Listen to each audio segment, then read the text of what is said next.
मैत्रेय भगवान् भानुर्ज्योतिषां चक्रसंयुत अहोरात्रव्यवस्थान कारणं भगवान् रविः देवयानः परःपन्थाः योगिनां क्लेशसंशये दिवसस्य रविर्मध्ये सर्वकालं व्यवस्थितः सर्वद्वीपेषु मैत्रेय निषादस्य च सन्मुखः ಸೂರ್ಯನಿಂದ ಏನೇನು ಆಗುತ್ತೆ ಅಂತ ಹಿಂದೆ ಹೇಳಿದ್ರು. ಯಾವ ಭಾಗದಿಂದ ಸೂರ್ಯನ ಉದಯ ಉಂಟಾಗುತ್ತೋ ಅದನ್ನು ನಾವು ಪೂರ್ವ ಅಂತ ಗುರುತಿಸ್ತೇವೆ. ಯಾವ ಭಾಗದಲ್ಲಿ ಕತ್ತಲೆ ಉಂಟಾಗುತ್ತೋ ಆ ಭಾಗವನ್ನ ಪಶ್ಚಿಮ ಅಂತ ಕರೆದು ಅಲ್ಲಿ ಅದು ರಾತ್ರಿಗೆ ಕಾರಣ ಆಗುತ್ತೆ ಅಂತ ಹೇಳ್ತೇವೆ. ದಿವಸದ ಮಧ್ಯಭಾಗದಲ್ಲಿ ಬಂದಾಗ ಅದನ್ನ ಮಧ್ಯಾಹ್ನ ಅನ್ನೋದು ಎಲ್ಲ ಕಡೆಯೂ ಗುರುತಿಸುವಂತಹ ಕ್ರಮ.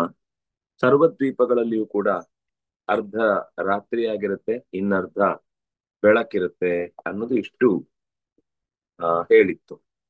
ಉದಯಾಸ್ತಮನೆ ಚೈವ ಸರ್ವಕಾಲಂಚ ಸಮ್ಮುಖೇ ವಿದಿಶಾಸ್ತು ವಿದಿಶಾಸು ತ್ವಶೇಷಾಸು ತಥಾ ಬ್ರಹ್ಮನ್ ದಿಶಾಸು ಚ. ಈ ಎರಡು ದಿಕ್ಕುಗಳು ಗೊತ್ತಾದಾಗ, ಅದರ ಎದುರು ಬದುರು ಉತ್ತರ ದಕ್ಷಿಣಗಳಾದಾಗ ಅದರ ಮೂಲೆಗಳು ವಿದಿಕ್ಕುಗಳು ಅಂತ ಅನ್ನಿಸಿಕೊಳ್ತಾರೆ. ಯಯುರ್ ಆ, ಯ- ಯೈರ್ಯತ್ರ ದಿಶ್ಯತೆ ಭಾಸ್ವಾನ್ ಇದ ಹಿಂದೆ ಹೇಳಿತ್ತು. ಸೂರ್ಯ ಎಲ್ಲಿ ಕಾಣ್ತಾ ಅನ್ನೋದು ಪೂರ್ವ, ತಿರೋಭಾವಂ ಯತ್ರ ತತ್ರ ಅಸ್ತಮನಂ ಅದು ಪಶ್ಚಿಮ. ನೈವಾಸ್ತಮನಮರ್ಕಸ್ಯ ನೋದಯ ಸರ್ವತಾ ಸತಃ ಉದಯಾಸ್ತಮನಾಖ್ಯಂ ಹಿ ದರ್ಶನಂ ರವೇಃ. ದರ್ಶನ ಮತ್ತು ಅದರ್ಶನ ಇದನ್ನಿಟ್ಟುಕೊಂಡೇ ಉದಯ ಅಸ್ತ ಅನ್ನುವ ಶಬ್ದವನ್ನು ಪ್ರಯೋಗ ಮಾಡ್ತಾರೆ. ಇದು ಶಕ್ರಾದಿಗಳ ಲೋಕದಲ್ಲಿಯೂ ಕೂಡ ಶಕ್ರಾದೀನಾಂ ಪುರೇ ತಿಷ್ಠನ್ ಸ್ಪೃಶತ್ತೇಷ ಪುರತ್ರಯಂ ವಿಕೋಣೌ ದ್ವೌ ವಿಕೋಣಸ್ತ್ರೀನ್ ಕೋಣಾಂದ್ವೇ ಕೋಣಾಂದ್ವೇ ಪುರೇ ಯಥ ತಥಾ. ಎಲ್ಲ ಕೋಣಗಳಿಗೂ ಸಂಬಂಧಪಟ್ಟಂತೆ ಒಂದೊಂದು ಹಿಂದೆ ನಗರಗಳನ್ನ ಹೇಳಿತ್ತು. ಆ ಎಲ್ಲ ಕಡೆಗೂ ಕೂಡ ಸೂರ್ಯನ ಪ್ರಕಾಶ ಅನ್ನೋದನ್ನ ತಲುಪುತ್ತೆ. ಅದು ತಲುಪದೇ ಇರುವ ಜಾಗ ಅಂದ್ರೆ ಲೋಕಾಲೋಕ ಪರ್ವತ ಅಂತ. ಅಂದ್ರೆ ಆ ಪರ್ವತ ಬಹಳ ಎತ್ತರ ಇರುವುದರಿಂದ ಒಂದು ಭಾಗ ಪೂರ್ತಿ ಬೆಳಕು, ಮತ್ತೊಂದು ಭಾಗ ಪೂರ್ತಿ ಕಪ್ಪು ಅಂತ ಹೀಗೊಂದು ವಿವರಣೆ ಪಂಚಮ ಸ್ಕಂಧದಲ್ಲಿ ಬಂದಿತ್ತು ಭಾಗವತದಲ್ಲಿ. ಇಲ್ಲಿ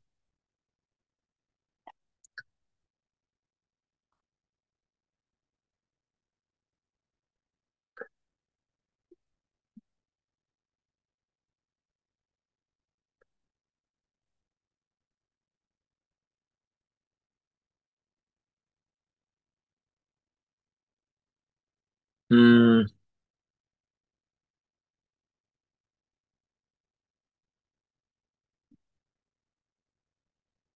ಕೋಣಗಳ ಅಂದ್ರೆ ಮೂಲೆಗಳ ಬಗೆಗೆ ಒಂದು ವಿವರಣೆಯನ್ನ ಕೊಡ್ತಾ ಬಂದ್ರು.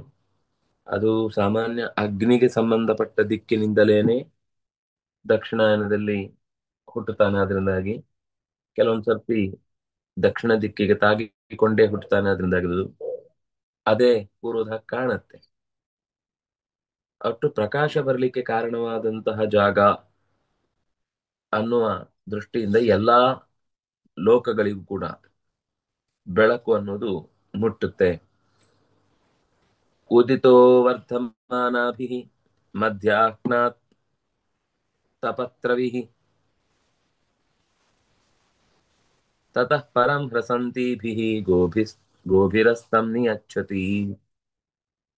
ಹುಟ್ಟುತ್ತಾ ನಿಧಾನಕ್ಕೆ ಬೆಳೆದು ದೊಡ್ಡವನಾಗಿ ಅಂದ್ರೆ ಮಧ್ಯಾಹ್ನದ ಹೊತ್ತಿಗೆ ಬಿಸಿಲು ಜಾಸ್ತಿಯಾಗಿ ಅತಪದ್ರವಿಹಿ ಮಧ್ಯಾಹ್ನ ಕಾಲ ಚೆನ್ನಾಗಿ ಸುಡುತ್ತೆ.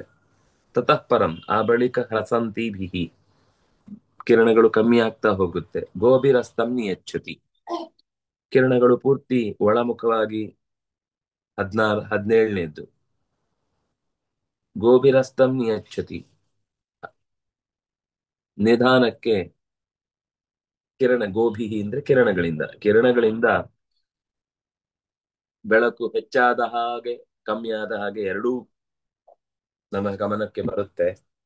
ಉದಯಾಸ್ತಮನಾಭ್ಯಾಂಚ ಸ್ಮೃತೆ ಪೂರ್ವಾಪರೇ ದಿಶೌ ಯಾವತ್ ಪುರಸ್ತಾಪಯತಿ ತಾವತ್ ಪೃಷ್ಠೇ ಚ ಪಾರ್ಶ್ವಯೋ. ಎಲ್ಲಿರುತ್ತೋ ಆ ಮಧ್ಯದ ಭಾಗ ಚೆನ್ನಾಗಿ ಸುಡುತ್ತೆ, ಅದರ ಹಿಂದೆ ಮುಂದೆ ಕಮ್ಮಿ ಆಗ್ತಾ ಹೋಗುತ್ತೆ. ಮುಂದೆ ಹೋಗ್ತಾ ಇದ್ದಾಗೆ ಹೆಚ್ಚುತ್ತೆ, ಹಿಂದೆ ಹಿಂದೆ ಇದ್ದವು ಪುರಗಳು ನಿಧಾನಕ್ಕೆ ಕಮ್ಮಿ ಬೆಳಕಿಗೆ ಒಳಗಾಗುತ್ತೆ. ಋತೆ ಅಮರಗಿರೇಹೆ ಮೇರೋರುಪರಿ ಬ್ರಹ್ಮಣ ಸಭಾಂ ಯೇ ಮರೀಚಯೋರ್ಕಸ್ಯ ಪ್ರಯಾಂತಿ ಬ್ರಹ್ಮಣ ಸಭಾಂ ತೇ ತೇ ನಿರಸ್ತಾಸ್ತದ್ ಅಸ್ತದ್ಭಾಸಾ ಪ್ರತೀಪಮುಪಯಾಂತಿ ವೈ. ಅಮರಗಿರಿ ಇಂದ್ರನ ಲೋಕ, ಆಮೇಲೆ ಮೇರುವಿನ ಮೇಲ್ಭಾಗ, ಈ ಎರಡು ಸಭೆಗಳನ್ನ ಆ ಬಿಟ್ಟು ಸೂರ್ಯನ ಕಿರಣಗಳು ಎಲ್ಲಾ ದಿಕ್ಕುಗಳಿಗೂ ಹೋಗ್ತವೆ. ಅಂದ್ರೆ ಅಲ್ಲಿ ಸಾಕ್ಷಿ ಹೇಳಲಿಕ್ಕೆ ಕಿರಣದ ವ್ಯವಸ್ಥೆ ಇರುವಂತದ್ದು. ಸೂರ್ಯನ ಕಿರಣ ಮಾಡುವ ಕೆಲಸ ಏನು ಅಂದ್ರೆ ಸಾಕ್ಷಿ ಕಲೆಕ್ಟರ್. ಚತುರ್ಮುಖನ ಸಭೆಯಲ್ಲಿ ಸೂರ್ಯನಿಗೆ ಪ್ರವೇಶ ಬೆಳಕಿನ ರೂಪದಲ್ಲಿ ಇಲ್ಲ, ತನ್ನ ಕಿರಣ ಕೈ ರೂಪದಲ್ಲಿ ಹೋಗಿ ಅಲ್ಲಿ ಏನಾಯ್ತು ಅಂತ ತಿಳ್ಕೊಳ್ಳುವಂತದ್ದಿಲ್ಲ. ಉಳಿದ ಎಲ್ಲಾ ಕಡೆಗೂ ಅವನಿಗೆ ಪ್ರವೇಶ ಇದೆ, ಹೋಗ್ತಾನೆ, ನೋಡ್ತಾನೆ, ಬರ್ತಾನೆ, ಎಲ್ಲ ಆಯ್ತು. ತಸ್ಮಾದ್ ದಿಶ್ಯುತ್ತರಸ್ಯಾಂ ವೈ ದಿವಾರಾತ್ರಿ ಸದೈವ ಹಿ ಸರ್ವೇಷಾಂ ದ್ವೀಪವರ್ಣಾನಾಂ ಮೇರುರುತ್ತರತೋ ಯತ. ಉತ್ತರ ದಿಕ್ಕಿನ ಕೊನೆಯಲ್ಲಿ ಈ ಇಡೀ ಜಗತ್ತಿನ ಮಧ್ಯದ ಬಿಂದು ಇರುವುದರಿಂದ ಅದು ಮೇರುವೆ ಅದಕ್ಕೆ ಮುಖ್ಯ ಕಾರಣವೂ ಹೌದು. ಎಲ್ಲ ಕಡೆಗೂ ಒಂದು ಅರ್ಧ ಭಾಗ ಬಿಸಿಲು, ಅರ್ಧ ಭಾಗ ಕತ್ತಲೆ. ಪ್ರಭಾ ವಿವಸ್ವತೋ ರಾತ್ರೌ ಅಸ್ತಂ ಗಚ್ಚತಿ ಭಾಸ್ಕರೇ. ರಾತ್ರಿಯ ಹೊತ್ತು ಸೂರ್ಯನ ಕಿರಣಗಳಿರುವುದಿಲ್ಲ. ವಿಶತ್ಯಗ್ನಿಮತೋ ರಾತ್ರೌ ಭಕ್ತಿ ದೂರಾತ್ ಪ್ರಕಾಶತೆ. ಎಷ್ಟು ದೂರದಲ್ಲಿದ್ರು ಆಗ ಬೆಂಕಿ ಸ್ಪಷ್ಟವಾಗಿ ಕಾಣುತ್ತೆ. ಹಗಲಿನಲ್ಲಿ ಬೆಂಕಿ ಗೊತ್ತೇ ಆಗಲ್ಲ, ಹೊಗೆ ಕಂಡ್ರೆ ಮಾತ್ರ ಗೊತ್ತಾಗುದು.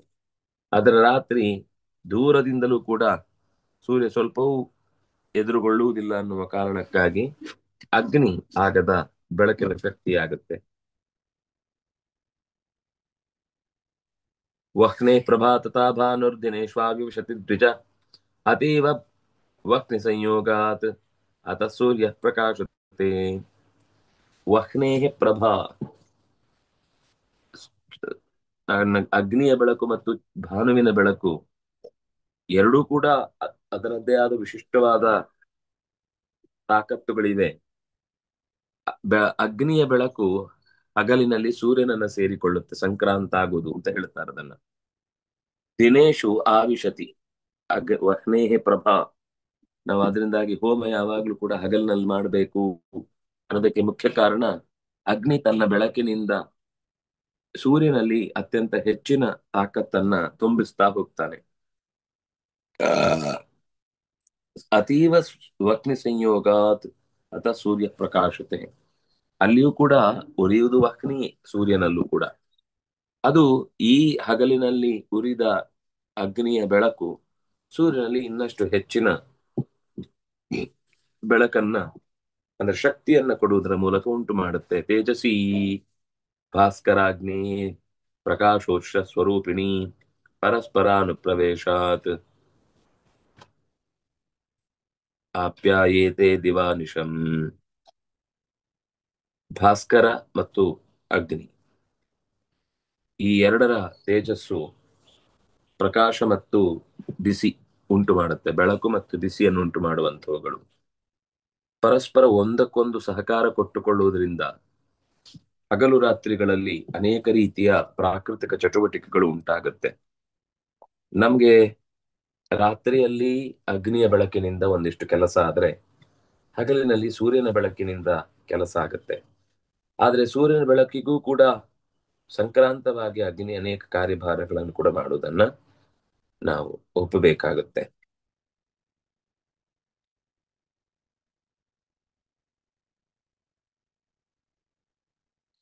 ದಕ್ಷಿಣೋತ್ತರ ಭೂಮ್ಯರ್ಧೆ ಸಮುತ್ತಿಷ್ಠತೆ ಭಾಸ್ಕರೆ ಅಹೋರಾತ್ರಂ ವಿಶತ್ಯಂಭಃ ತಮಃ ಪ್ರಾಕಾಶ್ಯಶೀಲವತ್.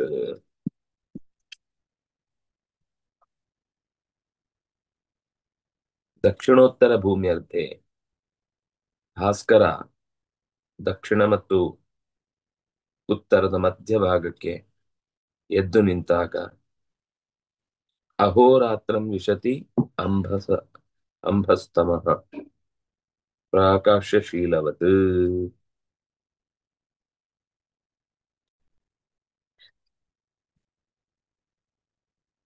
ಅಂದ್ರೆ ಮಧ್ಯಭಾಗಕ್ಕೆ ಬಂದಾಗ, ಉತ್ತರದ ಮಧ್ಯಭಾಗಕ್ಕೆ ಬಂದಾಗ ಹಗಲು ಮತ್ತು ರಾತ್ರಿ ಸಮ ಪ್ರಮಾಣದಲ್ಲಿ ವಿಭಾಗಗೊಳ್ಳುತ್ತೆ.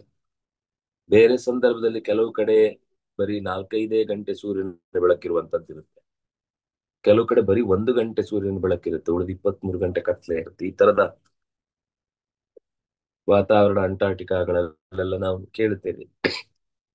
ಅಲ್ಲಿ ಕೆಲವು ಕಡೆ ಅಂತೂ ತಿಂಗಳಾನುಗಟ್ಲೆ ಸೂರ್ಯನ ಬೆಳಕು ಪೂರ್ತಿಯಾಗಿ ಬರುವುದೇ ಇಲ್ಲ. ಈ ತರ ಇರುವ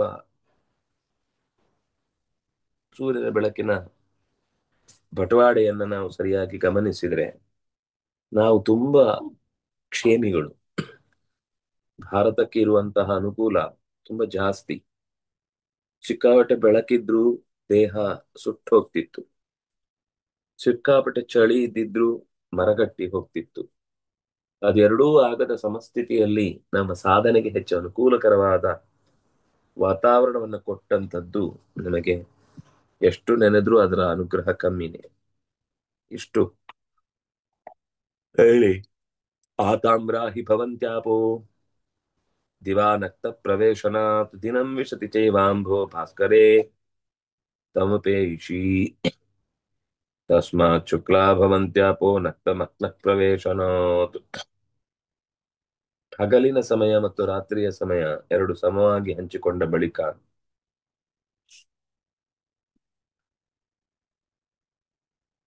ಆತಾಮ್ರಾಹಿ ಭವಂತ್ಯಾಪಃ,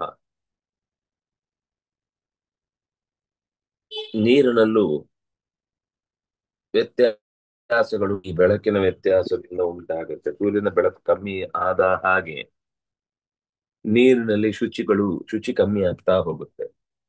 ಯಾಕೆಂದ್ರೆ ನೀರಿನ ಶುಚಿಗೆ ಪ್ರಧಾನವಾದ ಅಸ್ತ್ರ ಸೂರ್ಯ.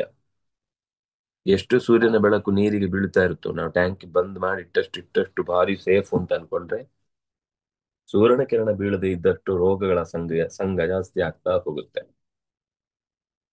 ಅದರಿಂದಾಗಿ ಹಗಲಿನ ಹೊತ್ತು ಸೂರ್ಯನ ಬೆಳಕಿರುವಾಗ ಬಿದ್ದ ನೀರನ್ನ ಎಷ್ಟು ಹೊತ್ತಿಗೂ ಬೇಕಾದ್ರೂ ಓಪನ್, ಅಂದ್ರೆ ಕಾಡಿನಲ್ಲೆಲ್ಲ ಎಲ್ಲಿಯೋ ನೀರಿದ್ರೆ ಹರಿಯುವುದಾಗಿದ್ರೆ ಸೂರ್ಯನ ಬೆಳಕು ಬೀಳ್ತಾ ಇದ್ರೆ ಯೋಚನೆ ಮಾಡದೆ ತೆಗೆದು ಬೊಗಸೆ ಹಾಕಿ ಕುಡಿಬಹುದು, ಪ್ರಾಕೃತಿಕ ನೀರು ಅಂತ. ಅದರಿಂದಾಗಿ